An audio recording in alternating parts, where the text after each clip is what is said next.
कल एक बड़ी बात और कल एक और बात मैं आधा मिनट और बोल करके पूरी करूंगा।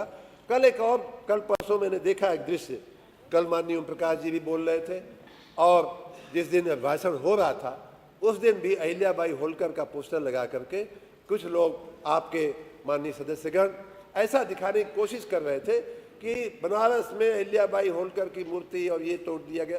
अरे भाई, विश्वनाथ कॉरिडोर जो अहिल्याबाई होलकर पुण्य श्लोका ने बनाया था उसमें और भी 4 चांद लगाते हुए उसको और भी बेहतर करते हुए माननीय प्रधानमंत्री जी ने वहाँ की जनता को, काशी वासियों को, प्रदेशवासियों को, देशवासियों को, पूरे विश्व के चरणों में रखा है कि नहीं रखा है। और उसी कॉरिडोर में पुण्य श्लोका अहिल्याबाई की मूर्ति लगाई गई है कि नहीं लगाई गई। आप सभी इस एक मणिकर्णिका घाट पर चल रहे काम को उस समय भी आपके लोगों ने विवाद खड़ा करने की कोशिश किया था जब विश्वनाथ कॉरिडोर बन रहा था। माननीय विधायक जी यहाँ उसके साक्षी है। लोग सड़कों पे बैठे अनावश्यक लोगों को प्रेरित कर करके विरोध कराने का प्रयास कर रहे थे। आप ही बताइए वो बन गया कि नहीं। और आप स्वयं सिंचाई मंत्री और ओम प्रकाश जी भी सिंचाई मंत्री, पर्यटन मंत्री रहे। आप ये बताइए, मैं तो पूछना चाहता हूँ, हम जो कर रहे हैं उसमें आप विघ्न डालने की कोशिश कर रहे हैं। मणिकर्णिका घाट पर माननीय अधिष्ठाता महोदया, मैं अपने परिवार के लोगों को लेकर के अंतिम क्रिया के लिए 3-4 बार गया हूँ और मैंने देखा है वहाँ कितनी अव्यवस्था रहती है, कितनी गंदगी रहती है।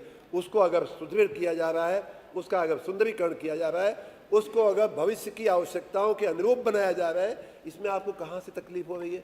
अहिल्याबाई होलकर की तो 3 शताब्दी हमारे भारतीय जनता पार्टी परिवार ने माननीय प्रधानमंत्री जी के आशीर्वाद से हम लोग कई महीनों तक, गर्मी के महीनों में हमने मनाई। उस समय आपको अहिल्याबाई होलकर याद नहीं आई। तो बनारस का कॉरिडोर में मूर्ति लगाई, आप जो है अखिलेश जी गए भी नहीं। तो और अब तो मैं समाजवादी पार्टी से पूछना भी चाहूँगा कि आप लोग 3-3 बार, 4-4 बार सरकार चलाए, सिंचाई मंत्री, गंगा की किसने गंगा की क्या सेवा उस समय हुई थी। जितनी गंदगी गंगा नदी में थी, आपके मंत्रित्व काल में, आपके कार्यकाल में गंगा की कितनी सफाई हुई। आज उसकी सफाई दिख रही है कि नहीं दिख रही। आज वही बनारस का रिंग रोड, आप माननीय चाचा जी, आप स्वयं पीडब्ल्यूडी मंत्री थे, आप बताइए आपने क्यों नहीं बनवा दिया उस समय। आप चाहते तो रिंग रोड जो आज बनकर के साकार हुआ है, माननीय मोदी जी के नेतृत्व में साकार हुआ है, आप चाहते तो 20 साल पहले बन जाता, आप चाहते तो 15 साल पहले बन जाता। आप बताइए, सुल्तानपुर से बनारस वाली रोड एयरपोर्ट होते हुए, बाबतपुर होते हुए जो जाती है, आप चाहते तो 14 साल पहले बन जाती। लेकिन वो बनी कब? जब प्रधानमंत्री माननीय मोदी जी वहाँ के सांसद बने और देश के यशस्वी प्रधानमंत्री बने।